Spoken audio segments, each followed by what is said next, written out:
compare our expenditures in 2024, when we had an election, usually with elections, the government spends so much because they have to give the Electoral Commission everything that they will need to conduct a free and fair election. So when you look at the appropriation for 2024, clearly with an election that was fully funded by government alone, the appropriation was 250 billion Ghana cedis. Here we are, NDC telling us that they want to cut waste, reduce, rationalize expenditure, and reduce the waste in the system. They are giving us an expenditure, an appropriation of 291 billion Ghana cedis. 291 billion Ghana cedis. No election. We are cutting down. So they say one thing, and the numbers in the budget speaks to something completely different. That also boils down to the credibility of the budget.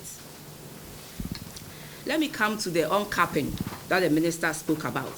The expenditure measures of uncapping transfers to some statutory funds to enable them to fund other government programs is no-brainer. We have done it before. And so it's just continuing with what we also did. Every government has its discretion on how to fund its programs. While we cap the transfer to the statutory funds and use the cap transfers funds to fund free SHS and other programs, this NDC government has decided to uncap transfers to GET Fund so that GET Fund will fund free SHS. We have done it before. It is nothing new. We uncap and cap, and it's at the discretion of the minister. Where you find that you need to restore the capping, you restore it.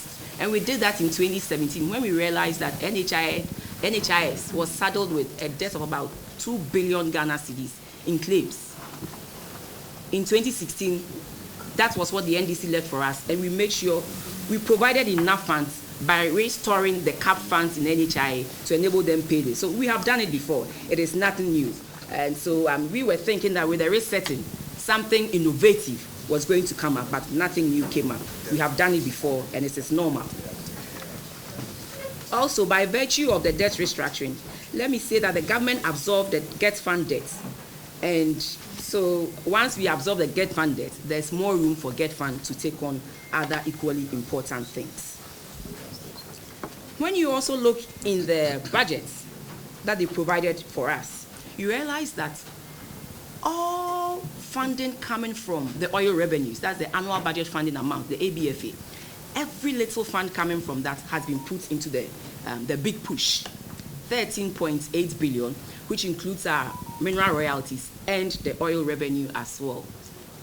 And you ask yourself, you dedicate 13.8 billion Ghana cedis into this fund.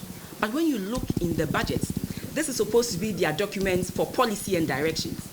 You don't see so much about the big push. But here we are, they voting 13.8 billion Ghana cedis to an initiative called the Big Push without any skin or flesh for Ghanaians to see what exactly they want to do.